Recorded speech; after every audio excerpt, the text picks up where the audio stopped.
റഹ്മാൻ റഹീം. പ്രിയപ്പെട്ട സഹോദരന്മാരെ, സഹോദരിമാരെ, ഉച്ചഭക്ഷണത്തിന് ശേഷമുള്ള ഒത്തുചേരലാണ് ഇപ്പോൾ ആരംഭിച്ചിരിക്കുന്നത്. ഉച്ചഭക്ഷണത്തിന് ശേഷം പലപ്പോഴും ഉച്ചമയക്കത്തിൻ്റെ ഒരവസരമായിട്ടാണ് നമ്മൾ സമ്മേളനങ്ങളെ ഉപയോഗിക്കാറുള്ളത്. ഉറക്കത്തിൻ്റെ ഭീഷണി ഇല്ലാതാകുന്ന തരത്തിൽ ചോദ്യോത്തര രീതിയാണ് ഈ വൈജ്ഞാനിക സമ്മേളനത്തിൽ സ്വീകരിച്ചിട്ടുള്ളത്. സാധാരണയായി നമ്മുടെ മനസ്സിൽ പൊങ്ങി വരാറുള്ള ചില സംശയങ്ങൾ ചോദ്യരൂപേണ അവതരിപ്പിക്കുകയും കേരളത്തിലെ പ്രഗത്ഭരായ പണ്ഡിതർ അതിന് വിശദീകരണം നൽകുകയും ചെയ്യും.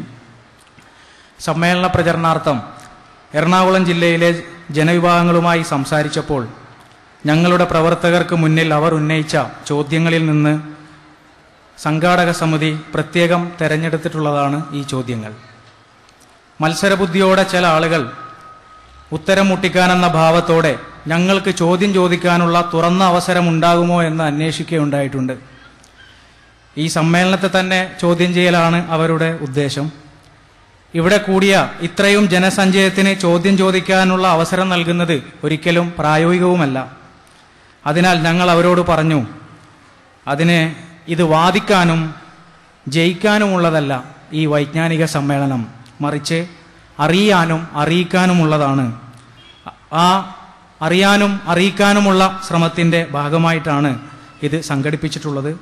നിങ്ങളുടെ അന്വേഷണങ്ങൾക്ക് കൂടുതൽ കരുത്തു നൽകുവാൻ ഈ വൈജ്ഞാനിക സമ്മേളനത്തിന് ആകട്ടെ എന്ന് പ്രാർത്ഥിക്കുകയാണ്. ചോദ്യങ്ങളിലേക്ക് പ്രവേശിക്കുകയാണ്. ഒന്നാമത്തെ ചോദ്യത്തിന് മറുപടി പറയുന്നത് ജനാബ് ഷെയ്ഖ് സാഹിബാണ്. ജമാഅത്തെ ഇസ്ലാമിയുടെ സമ്മേളന പ്രമേയം കാരുണ്യത്തിൻ്റെ ദർശനത്തിലേക്ക് എന്നുള്ളതാണല്ലോ. പ്രചരണ പരിപാടികളിൽ കാരുണ്യത്തിൻ്റെ ദർശനമായി ഇസ്ലാമിനെയാണ് ജമാഅത്തെ ഇസ്ലാമി അവതരിപ്പിച്ചത്.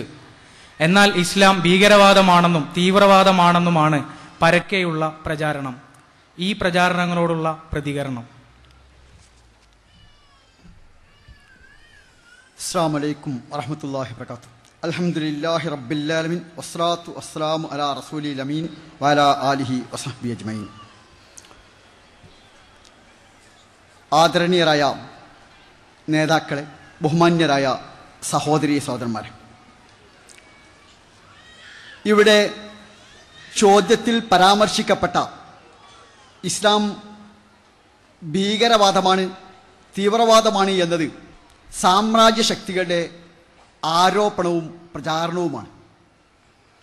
കഴിഞ്ഞ 5 നൂറ്റാണ്ടിലേറെ കാലമായി യൂറോപ്പ് ഏഷ്യൻ ആഫ്രിക്കൻ രാജ്യങ്ങളെ അടിച്ചമർത്തി അവിടുത്തെ ജനങ്ങളെ മർദ്ദിച്ചൊതുക്കുകയും ചൂഷണം നടത്തുകയുമായിരുന്നു.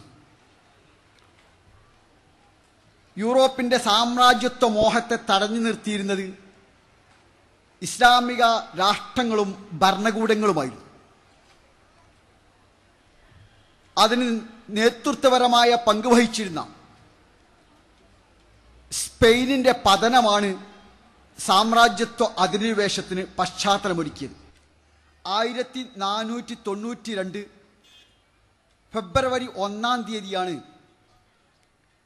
ഇസ്ലാമിക സ്പെയിനിലെ അവസാനത്തെ നഗരമായിരുന്ന ഗ്രാനഡ മുസ്ലിങ്ങൾക്ക് നഷ്ടപ്പെടുകയും സ്പാനിഷുകാർ കൈവശപ്പെടുത്തുകയും ചെയ്തു.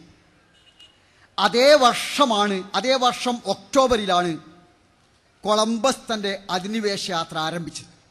കൃത്യം 6 കൊല്ലം കഴിഞ്ഞ് വാസ്കോഡിഗാമയും ഇതേ അധിനിവേശ യാത്ര നടത്തുകയുണ്ട്. അതേ തുടർന്ന് ഇന്നോളം ഏറിയോ കുറഞ്ഞോ ഏഷ്യൻ ആഫ്രിക്കൻ നാടുകൾ സാമ്രാജ്യത്വത്തിൻ്റെ കടന്നാക്രമണത്തിന്, ചൂഷണത്തിന് വിധേയമായിക്കൊണ്ടേയിരുന്നു.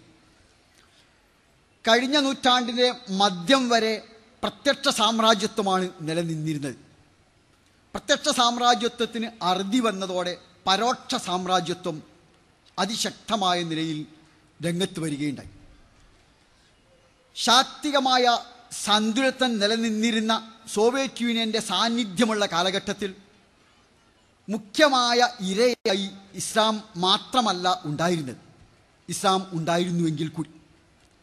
എന്നാൽ സോവിയറ്റ് യൂണിയനും സോഷ്യലിസ്റ്റ് ചേരിയും ദുർബലമായതോടുകൂടി പടിഞ്ഞാറൻ മുതലാളിത്ത സാമ്രാജ്യശക്തിയുടെ മുഖ്യശത്രു ഇസ്ലാമായി മാറുകയുണ്ടായി. അതിനെതിരെ ആയുധശക്തി ഉപയോഗിച്ച് അടിച്ചമർത്തുകയും അതിശക്തമായ പ്രചാരണം നടത്തുകയും ചെയ്തു.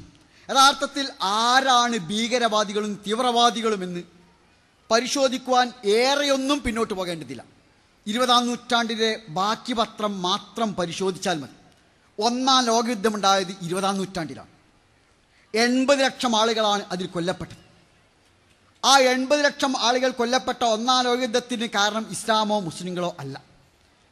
രണ്ടാം ലോകയുദ്ധമുണ്ടായത്, രണ്ടാം ലോക ഭീകര യുദ്ധമുണ്ടായത് അതേ നൂറ്റാണ്ട്, കഴിഞ്ഞ നൂറ്റാണ്ടിലാണ്. അതിൽ കൊല്ലപ്പെട്ടത് 3 കോടി മനുഷ്യരാണ്. അതിൽ ഇസ്ലാമിനും മുസ്ലിങ്ങൾക്കും ഒരു പങ്കുമില്ല. ഹിറ്റ്ലർ മുസ്ലിം ആയിരുന്നില്ല, മുസോളിനി മുസ്ലിം ആയിരുന്നില്ല, ജർമ്മനി മുസ്ലിം രാജ്യമായിരുന്നില്ല, ഇറ്റലി മുസ്ലിം രാജ്യമായിരുന്നില്ല. രണ്ടാം ലോകയുദ്ധത്തിൻ്റെ അവസാനത്തിൽ ജപ്പാൻ കീഴടങ്ങുവാൻ സന്നദ്ധമായ ശേഷം അമേരിക്കയാണ് ലോകത്തിൻ്റെ ചോദ്യം ചെയ്യപ്പെടാത്ത ശക്തി തങ്ങളാണെന്ന് വരുത്തി തീർക്കാൻ വേണ്ടി ഹിരോഷിമയിലും നാഗസാക്കിയിലും ബോംബ് വർഷിച്ചത്. 3 ലക്ഷം ആളുകളാണ് തൽക്ഷണം മരിച്ചതെങ്കിൽ ഇന്നും അതിൻ്റെ ദുരിതം ആ പ്രദേശത്തെ ജനങ്ങൾ അനുഭവിച്ചുകൊണ്ടിരിക്കുന്നു. തുടർന്ന് ലോകത്തിലെ 70 രാജ്യങ്ങളിൽ, അതിൽ വിയറ്റ്നാമുണ്ട്, വിയറ്റ്നാമിൽ മാത്രം 30 ലക്ഷം ആളുകളെ കൊന്നൊടുക്കുകയുണ്ടായി. Panama, Guatemala, Nicaragua, Cuba, Kampuchea, El Salvador, Iraq, Afghanistan, Indonesia തുടങ്ങി ലോകത്തിലെ 70 രാജ്യങ്ങളിൽ അമേരിക്ക മാത്രം പ്രത്യക്ഷമായോ പരോക്ഷമായോ